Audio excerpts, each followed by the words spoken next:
Hello, and welcome to the Cons of Tark. It's not Cons of Tarkir, but there's Morph. And Word 2 makes it different? Is it playable? Not for us? Okay. Whatever. Hello, and welcome to the Jank Diver Gaming Murders at Karlov Manor set review. I'm Teld, and I'll be your host today, and what... Go... Why are you here? We're not going to talk about you for at least 3 colors. Go on, get out of here. And Proft, everybody knows you're this big detective guy. Please get in the proper attire. Much better. So as you can see, everyone on Ravnica has quit their day job and decided to become a detective. So let's hop in and investigate what changes were made to the Peasant Cube on this update. So our first change is going to be Call a Surprise Witness in for Return Triumphant. These two cards both fill a very similar role inside the cube. We eventually landed that in most cases, a young hero role is a little worse than giving a flying counter. These two cards should play very similarly, but giving a little bit of evasion will help the black-white deck a little bit more than getting a larger creature, we believe, because one of the things that deck struggles with is once the ground is stabilized, the creatures are too natively small to actually close the game, so this should help that as well. And we think in most cases, a flying counter is just going to play a little bit better. Next up, we have Case of the Gateway Express coming in for Basri's Solidarity. So the Solidarity is a strong card, but really a bit more win more. We like the Case of the Gateway Express a bit better because it acts as a removal spell. And then once you have solved it, your creatures all get a little bit bigger, which will help you attack into your opponent's board, except this will also work with freshly cast creatures. We think this card's going to be a really solid one in that both parts of it synergize with what our white decks tend to be doing in this environment. Next up, we have Novice Inspector coming in for Recruitment Officer. Novice Inspector is just a second copy of Thraben Inspector, but Thraben Inspector is awesome. So we're replacing the worst of our 1-drops with this. The Recruitment Officer is usually just a Savannah Lions. 4 mana is too much to pay for an effect that can and will whiff from time to time. The Inspector also helps with giving you more things to do, but just as a generically more flexible and powerful card, I don't really have to belabor the point that second copy of Thraben Inspector is awesome, so I'm not going to waste too much time on it. For our last change in white, we've got Samwise the Stout-Hearted coming out for Neighborhood Guardian. Samwise is a good card, and honestly is probably a better card than the Guardian. We were just a little too dense on these style of effects at 360. We were playing Core Skyfisher, Chinga, and Samwise. And while Samwise is a little bit different because the card has to be put into the graveyard, giving it different edges, we ultimately decided that it was just too many of that effect. Neighborhood Guardian should be a solid 2-drop that allows aggressive decks to put more power onto their board to set up attacks, and just generally be a decent curve-filling 2-drop. I also realized today that the Neighborhood Guardian, it's a horse, and horses neigh, and Watsy, I hate you. All right, so next we're moving into blue.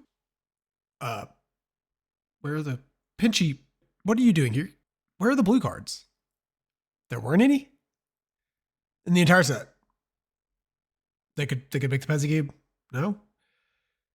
Well, you're not a detective anymore. You got promoted. You're a captain now. Do you think maybe you could go explore and find us a blue card somewhere else? Maybe a reprint?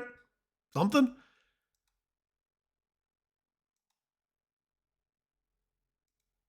Thanks, Pinchy. I appreciate it. So we have Spell Snare coming in for Censor. Spell Snare is a card off of the list and is going to be replacing Censor in our cube, assuming that it comes in at uncommon, like we assume it is. Censor's been quite bad for a while, but kind of hanging around because it's a card that you can play on too, that then also gets into your graveyard relatively easily. That being said, it's not good, hasn't been good in a while. And Spell Snare is a great card for catching you up on tempo. There's a lot of Doom Blades it'll catch, as well as a number of 2-drops, and the curve of the Peasant Cube keeps getting lower and lower. So we think this card will be solid, whether you're using it to defend one of your own creatures from a Lightning Strike or a Doom Blade, or using it on the draw to keep your opponent from getting ahead on tempo. And that's it for blue. Yep. Not a single card in the main set was really there for us. So thanks, Pitchy, for finding us something to use. All right, let's move on. Moving into black, we only have a couple of changes here. We have the Witch's Vanity coming out for Soul Innervation. The Witch's Vanity is a fine overall package, but if you ever miss on chapter 1, which does come up, you really feel like you're getting a raw deal. Your opponent just playing a 3-drop on the play can make this card not the kind of removal spell you want, and the food and Wicked Roll token aren't enough to overcome that, even if you could do things like picking it up with a Core Sky Fisher. Soul Innervation, on the other hand, is a bit expensive, but will kill most non-green things for the mana cost, and then sit around to either be picked up or used in some way as a permanent, or just to get access to this passive of draining your opponent. The other change we have is Blight Reaper Thallid coming out for Leering Onlooker. Blight Reaper Thallid is a solid card that makes people's decks and plays fine.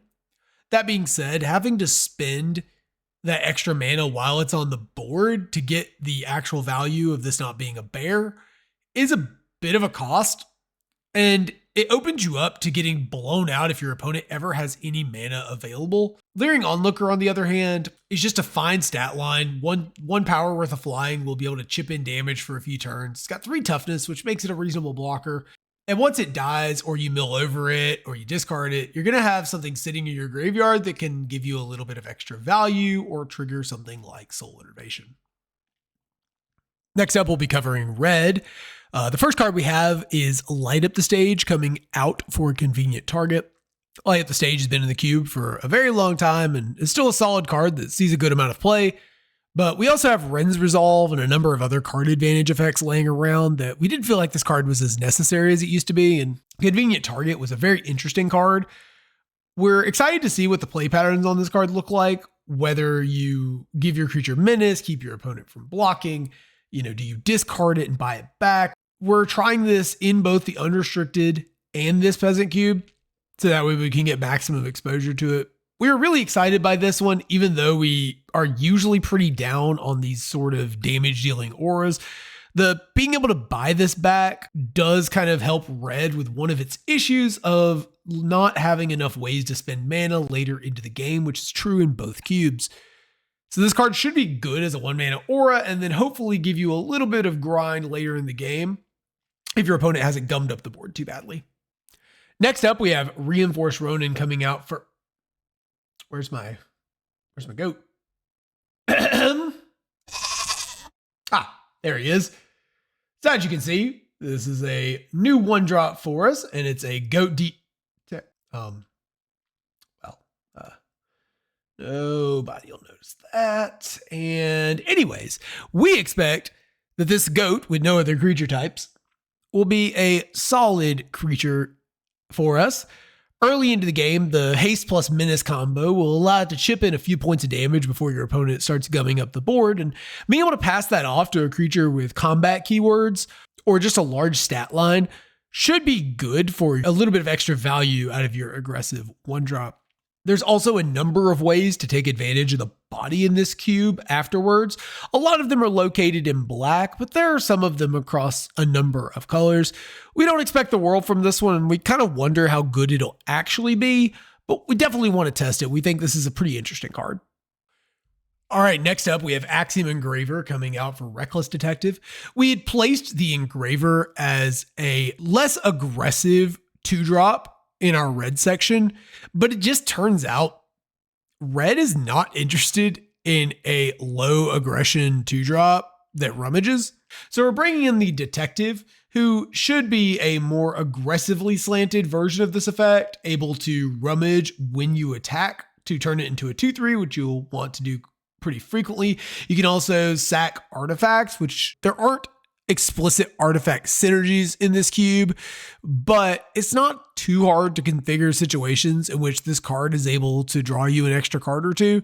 So we're pretty interested in this one, and we think it covers similar ground while being much more aggressive, which is exactly in line with what red wants to do. So on Eldraine, they torch towers. Apparently on Ravnica, they torch witnesses. In any case, it's coming in for Smite the Deathless, and while this guy looks like he's having a really bad day, the card itself is sweet and should be good as a scaling removal spell, both in slower, more controlling decks, potentially even off the splash or in Gruul, but also good in your more aggressive decks where they will use it to deal with big green creatures or generate a little bit of extra value if they're flooding. There's nothing wrong with Smite. It's a totally fine card, but it felt like one of the weaker removal spells that we had that didn't go face. So we decided to take it out and try this one instead. Being able to deal with larger creatures is increasingly becoming a very important thing in Magic. So we're pretty happy to have this one given the way that it scales. Even on 2, this should be fine to deal with most things your opponent would play on turn 1 or 2. So that'll wrap up red, and we'll move directly into green, where first up we have Satyr Wayfinder being replaced with Aftermath Analyst. Wayfinder is a solid card that helps fill up your graveyard and hit land drops, and while the Analyst won't actually help you hit land drops, we thought the upside on this card was super interesting and just wanted to go ahead and try it. It's got a real body as a 1/3, making it a reasonable defensive creature that also helps fill up your graveyard, and then late into the game can help you explode on mana if you've had other mill effects.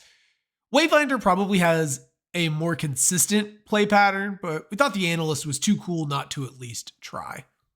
So this one might come as a shock to some people and not to others. Utopia Sprawl is just a messed up Magic card. It's a shame because this is one of the pieces of 1 mana ramp that we have access to in Peasant. We don't have a lot of them.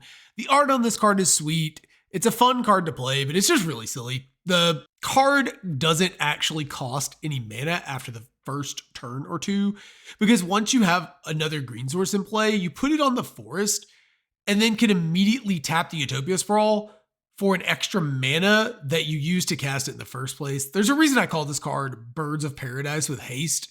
It's super powerful, and while it's a little less egregious here than it is in the unrestricted cube, we're just going ahead and nixing it from both of them and replacing it with Hard-Hitting Question, which is the most efficient version of this bite spell that we've seen. It's obviously going to be much weaker, but we think it's for the health of the cube that you not have cards this ridiculously powerful available to you for your ramp options. It's almost uninteractable with in this environment, unlike the Mana Elves that are already enabling a lot of really powerful gameplay. All right, so Bestial Menace is coming out for A Killer Among Us. I will go ahead and let you know that I don't think A Killer Among Us is actually better than Bestial Menace. That being said, it turns out the green-white deck doesn't actually need a lot of direct support because it's just playing really good cards. And so Bestial Menace sometimes sees play in those decks, sometimes doesn't, but it isn't a key card. A Killer Among Us still generates 3 bodies for your tokens decks and your Rosy Cottons and all that, but it has some interesting options as a permanent. Again, I've mentioned before, you can do things like picking it up with a Chinga or a Skyfisher. You can sack it to a couple of effects, and the hidden information mechanic on this card is really interesting. Human and Goblin even have some other tokens that you could potentially sack and put this on. It's a really cool card, and we thought it was too interesting not to at least try it out. Just remember, at least early into the card's lifespan, to not pick red, because red is sus. And your opponent is going to assume that the Goblin did it.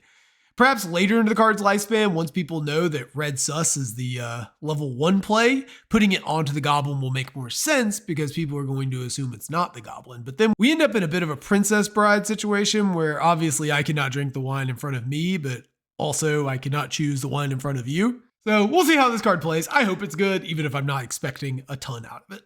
Speaking of cards that I'm not really expecting a lot out of, we're going to try Chalk Outline for Garruk's Uprising. The Uprising is good, but a lot of green creatures already have trample, especially if they're big. And Up the Beanstalk has really taken over as the big green card advantage spell. So that left us room to try Chalk Outline. I really wish this card triggered the turn it entered play, perhaps if it ETB'd and could exile a creature from your graveyard so that you got a trigger off of it immediately. You really have to work for this, but It doesn't have a limit to the number of times you can do this per turn. And every time you do trigger it, you're getting a bear, and in long term, you're getting a bear that draws a card. This card could end up actually being an okay card. We don't really expect it to, but we decided to make some changes to green to move around a few pieces and try to make this deck work.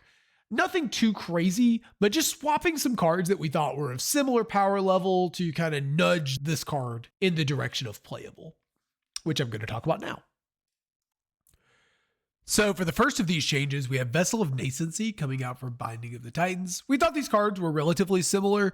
We've been on Vessel because it puts an additional card into the graveyard while giving you a selection element. That being said, we think the Binding is relatively similar. We like that chapters 2 and 3 of this can both independently trigger the chalk outline while also providing a little bit of utility for you, being able to exile cards from your opponent's graveyard if they have a key card there, as well as gaining a little life. This is an example of the kind of swaps we're looking to make where cards are probably of similar quality, maybe not this near to each other, but close enough that the swap shouldn't fundamentally change the way the cube plays, but provide a little bit of bonus effects for a couple of cards we added. Hamlet Glutton's getting swapped for Brambleworm. We considered these cards fairly close in terms of use case. The Glutton is often a 5-drop, which puts it above curve, whereas the Worm is a bit more expensive, but has this graveyard trigger. So if you were to mill it, you can occasionally just have 5 extra life sitting around in your graveyard. That being said, these are both just in the spot of big dumb green thing. And there are a number of these sort of honey mammoth plus type cards. So I would not be surprised if in the next set we get a new one and end up trying it out. We go back and forth on which one of these is the best option behind Sifter Worm for the big dumb green thing. Deathcap Cultivator is coming out for Mass Vandal. Cultivator is a reasonable ramp creature, but it's one of the worst ones, and the Delirium doesn't come up super often. We wanted to add another disenchant to the cube, and this is one that also triggers Chalk Outline and another card we'll talk about here soon, and has a little bit of extra synergy. This is probably not a forever change, but when we make a change to add a new build around or two or some sort of new archetype into our cube, we like to seed enough support that we can get people trying the deck, and then we can see how things played out. You can see with the Selesnya rework, we added a ton of new cards to the cube, and then have slowly cut back on those for more flexible generic cards, as it's been shown that the green-white deck doesn't actually need those cards to be successful. We start to hone in on the cards that are really powerful payoffs that people like to play. For the tokens deck, for example, the biggest addition was Intangible Virtue, and Rosy Cotton, which are the kind of finishers that deck wants. Next up, we have Woodland Champion coming out for Mother Bear. I'm a little higher on Woodland Champion than perhaps other people are. That being said, it does come down as a bear and often dies immediately for no value. Frequently, you're only able to get 1 or 2 counters on it, so it doesn't always get as tall as maybe you would like. Like I mentioned, the green-white deck is kind of a good stuff deck, and tokens are kind of the game plans that this deck executes, but you're always able to line them up in a way that works with the champion. Mother Bear comes down as a bear as well, and once you trade it off, will eventually be able to be cashed in for a pair of tokens, which will help you for going wide and getting ready to close the game. For our final change in green, we have Pack Guardian coming in for Hooting Mandrills. I would have considered the Guardian premium sometime in the past, but at this point, people know how to play around it. It creates a very obvious telegraph turn, and the discarding a land is a very real cost in the earlier stages of the game. The Guardian isn't bad, but it's closer to filler tier than it is premium at this point, and so we're going to try swapping it for the Mandrills, which again supports our chalk outline by being able to exile a creature card from your graveyard. And this card should be good in both aggressive decks that are looking to leverage the fact that you could get a cheap beater, and slower decks that are just looking to try to catch up on the board where a single mana or 2 mana for a 4/4 will help them stabilize. It could be that this card isn't good enough, but this card was constructed playable at one point, and we think it'll still be fine here. All right, so now we'll move into our multicolor cards.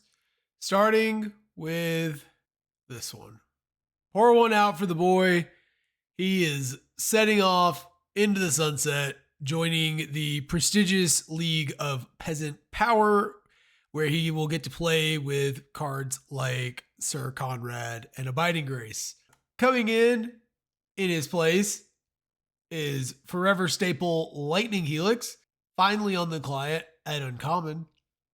Up until this point, we've only had it as a rare, so we haven't ran it. And finally, with this set, we are getting it. This card has been a staple in multiple levels of play for pretty much its entire existence. It's a great card. We're happy to have it. And there's absolutely no way it is as impressive as Evident Recruiter, who had a very nice number of 2-1s and 3-0s in his short stay in this cube. Picnic Ruiners coming out to add Breakout in. The Ruiner's fine. It's been an acceptable creature. We like adventures, but Breakout is a pretty exciting card that we considered running in our unrestricted cube. We're definitely going to test it here. Being able to get some card selection that also doesn't necessarily put you down on tempo is really interesting for design, and we're pretty excited to test this one out. It could be that this is the kind of card that overperforms drastically and ends up becoming a really, really important piece of this cube. Remains to be seen, but we're pretty sure it's going to be good, if not great. We're swapping out Graceful Restoration for Wisp Drinker Vampire.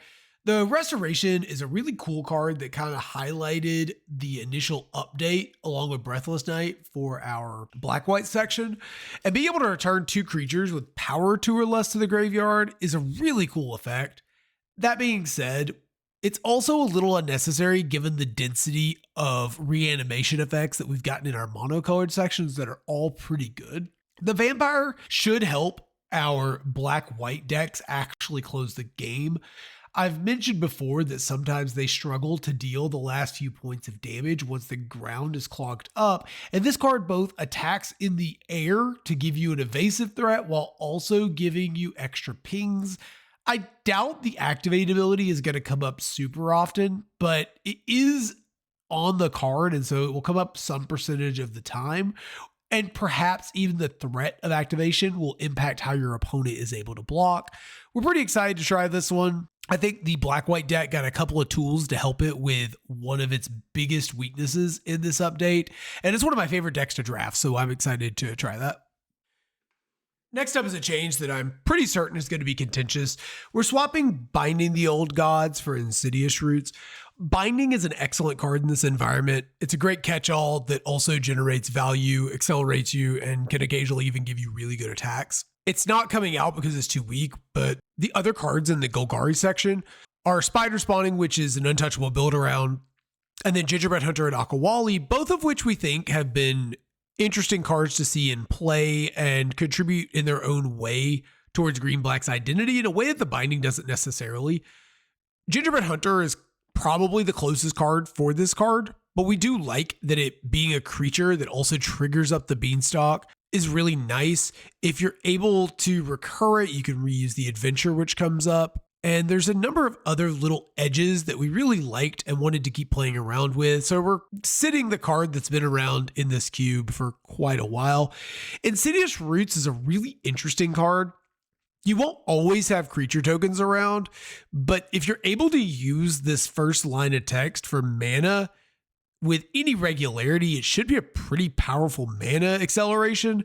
And then on top of that, it starts generating its own army that also act as mana dorks. We can see this card being extremely powerful or a bit of a letdown, but this was the card that we initially decided we wanted to run before making the changes with cards like Chalk Outline and those other changes that we made in the green section. So in a way, we are accommodating the fact that we're cutting Binding by putting Buried in the Garden in. The two cards do very similar things. Buried in the Garden will remove a problem permanent and then also accelerate you. Appeal to Authority hasn't really seen a lot of play in this cube, even though Tim and I both think it's probably a good enough card. It just doesn't seem to be the direction that people like to build their green-white decks, while Buried in the Garden should fit into those shells rather cleanly. This is a way of keeping the sort of effect count the same, despite the fact that we are cutting Binding. It was actually really nice to get this effect in the set because it is a very, very clean swap. For our last swap, we're going to go ahead and take out Careening Minecart for push-pull. The minecart has pretty severely underperformed. It just turns out that not being able to ship until turn 4 and having to be a vehicle just never really played out as well as we kind of hoped it would. The push side of push-pull is not a particularly exciting effect. It's kind of a mediocre removal spell, but it's serviceable enough. And pull could be very, very exciting. I've mentioned before that black-red is a bit of a combo deck, so being able to put together pieces that perhaps have died to get some extra damage in and close the game could be very powerful. Alternatively, in something like black-white, that deck actually does care quite a bit about being able to reanimate. This is a double reanimate spell, stable to a removal spell, which helps with consolidating your effects. This pairs really well with a card like Troll of Khazad-dûm as well, that it's going to end up in your graveyard because this has no cap on the mana of the cards that you can put into play. Additionally, you can even take cards to your opponent's graveyard, so if they have stuff like Sifter Worm, they're these massive cards, you could potentially steal games with this that you have no business winning. So we thought it was interesting enough that we at least wanted to try this. The rest of the cycle didn't feel like it was quite getting there, and this one felt like it had the best overall combination of effects that might make this playable. All right, so I'm just briefly going to put up a text version of the changelog. I'm not going to leave this up very long, but feel free to pause and read all of the changes yourself. All right. Thanks to everyone who listened to this. Please remember the best way to support Jank Diver Gaming is to join our Discord. It's a great place to hang out with like-minded people who like to talk about Cube, Retail Limited, and all things Magic. We just recently updated our schedule to accommodate more times for people, and things have been really popping off. We now draft our unrestricted cube on Wednesday and Sunday at 7:30. Friday at 7:30 is a community voted cube, which will be one of our alternative cubes. On Saturday and Sunday at 2:30, we offer scheduled alternative cubes, which can be found on our Discord, many of which are from members of our community. And on Saturday, we've also fire our Peasant Cube at 7:30. You can find more great content from us at youtube.com/@JankDiverGaming. You can find me streaming at twitch.tv/Teld Talks, where I stream many of our cubes. You can find me with fellow hosts Chris and Tim at The Jank Tank, which can be found on Libsyn as well as Spotify now, I believe, and also goes up on our YouTube channel, where we do a bi-weekly podcast and talk about various cube topics. Our newest episode is going to be the Murders of Karlov Manor set review. So feel free to drop in. Again, thank you for joining me. My name has been Teld, and hopefully we'll see you in one of our cube drafts here soon.